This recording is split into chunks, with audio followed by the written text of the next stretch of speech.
Catherine, go ahead, please. Hi, I'm a, recovered ice addict. Sorry, I'm a bit nervous. That's okay. But I think that the problem is it's becoming an epidemic now, and it only takes a few goes for you to get totally hooked on it. And the programs that are available to help people do it are mainly harm minimisation. And they actually need programs that are total abstinence, which is where I went to a rehab, but it costs $30,000. Now, the government funds for harm minimisation rehab programs because their statistics are higher of lowering people's drugs or alcohol use. Catherine, can I ask you, if you'd been able to use legally another drug like cannabis, would you have avoided ice? No, not necessarily. Why did you go to it?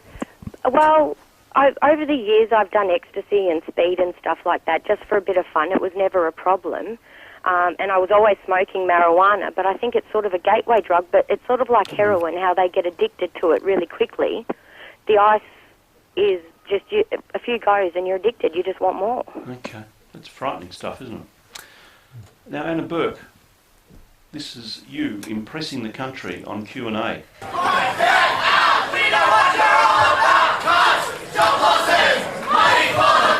There's nothing we can really do. Okay. I believe you were on the panel, though it's a bit hard to tell.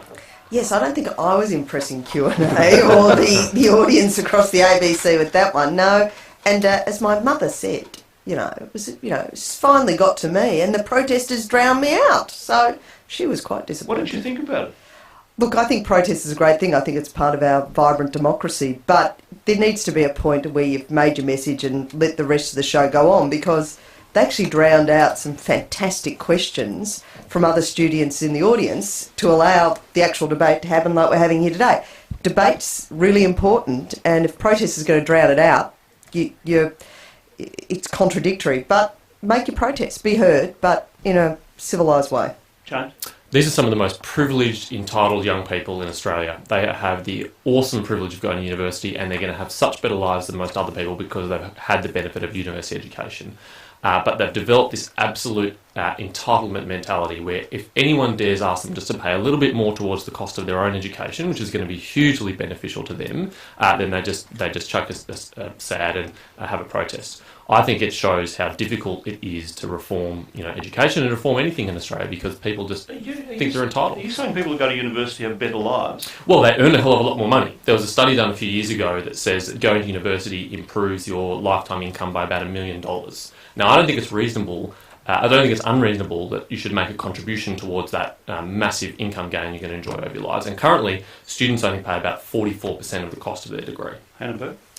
Oh, look, but also everyone who goes to university then contributes back into the society. They're not all high-income earners who come out from university. Social workers, as I pointed out the other day, go to university. None of them are ever going to be earning top dollar. Which is why they're charged lower fees. But they're going to be contributing to the society across the board. Yes, they're charged lower fees, but I disputed the numbers that the Minister was using. HECS debts has been growing exponentially, and the issue with this is, again, it's a broken promise. There was said no cuts to education, no cuts to health, and suddenly we're going to deregulate the market. You're all going to be paying more, and you're going to start paying more. At the moment it cuts in about 50 grand, they're going to drop that back to 30. Now that's not a great deal of money, and you're left with that debt for a long time. So I think it's working out the balance and how you get it right. I'm a bit puzzled. My daughter's a social worker. I don't remember lower fees. There's an advanced degree than a master's. There's a whole range of degrees that have a slightly higher Commonwealth contribution because of the social value. So nursing, for example, social work pay less than, say, a law student or a commerce student who pays a much higher proportion of their own degree. Well, I was helping with the fees. Maybe she conned me. No, I don't think she did. No, of course she did. But at the end of the day, everybody should have the right to have access to a higher education, and putting up fees will lock people out. Hello, Chris, go ahead. Yeah, that is the worst comment I've ever heard, that people that go to uni have better lives. I know people doing trades that have better lives than people that go to uni.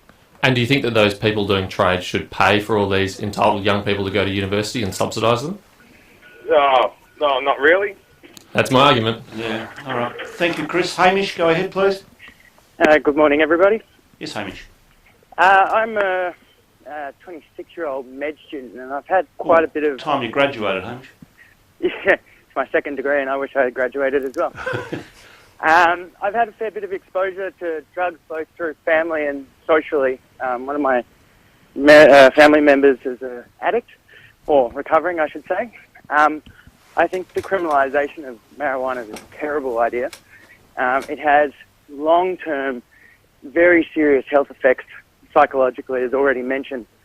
But it's also a really big gateway problem. A lot of people who go into rehab for cannabis will come out on all sorts of other things, because once you get in there, if someone brings something in, they tend to share. And so you go in on something less dangerous and come out on something more dangerous. Okay, reaction to that? Well, that's a problem with rehab, just like we have a problem with jail. You know, you put someone in jail for petty theft and they come out with a master's degree in murder. That's the problem with incarceration. One of the other big issues is actual addiction to prescription drugs, and a lot of addicts will go in and they'll be reasonably put on something, but you can become quite addicted to them, and doctor shopping. So it's not a quick fix. There's not one simple answer, and I think it is a whole of societal approach. And I know that sounds wanky, I will fess up, but unless we actually tackle it, instead of just sitting back and say we're going to have a war, we're going to break down and, you know, knock over the bikies, which I think is part of the whole problem. But it's not easy. I don't think there's a silver bullet, unfortunately. I wish there was. There isn't. Andrew Dimitri is about to come in, so I'd like to wrap up with a couple of quick reactions. James Packer, David Gyngell fighting in the streets. A reaction, Anna Burke? Oh, just appalling. I mean, these are grown-ups. These are our corporate leaders, and they're behaving worse than my son and his 12-year-old mates.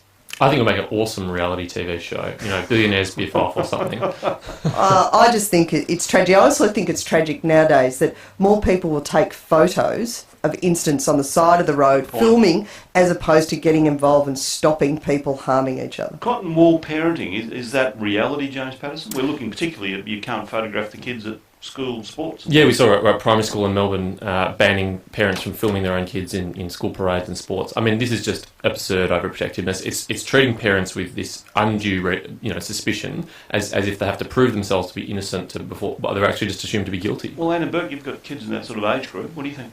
Oh, look, I think we've all gone too far in some of these things. I understand that you need to protect identities and issues, and there are issues around, you know, domestic violence and parents not wanting to know where their child is at school because of harm from another parent. That is a real issue that happens and schools have to deal with on a daily basis. But, you know, I should be able to go to the school concert and take a photo of my kid, but I can't. I understand why, and the problem now is, again, going back to the last issue, you know, you take a photo of your kid, you put it up onto Facebook, you put it up onto Vine, and it's out there. How do we control that?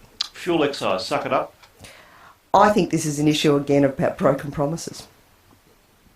Well, Tony Abbott said there would be no surprises before the election, and I think it will be a surprise to a lot of Australian families that they're going to pay even more tax on their fuel. So it's not the money the issue, it's the broken promises. No, the money's the issue too, because currently when you buy fuel, say it costs $1.40 a litre, about a third of that goes to the government. It's one of the highest tax products that we buy, and it's something that almost every Australian needs to use. I don't think it needs a tax increase. I mean, thank you. You pay for the fuel in my car as part of my privileged life as a Member of Parliament, but I drive a Territory. I filled it up the other day. It was $110. I stood at that petrol bowser thinking, how do the average family who are driving around in a car like this with a couple of kids survive? It's going to be a shock and awe and a hurt to the average family, but we need to look at how to sensibly get some money into the budget. I'm not sure this is the way to go. Thank you all thank you both for coming in. Hope we can talk again soon. And Anna Burke, what do you think about my campaign for a pay freeze for pollies for 3 years?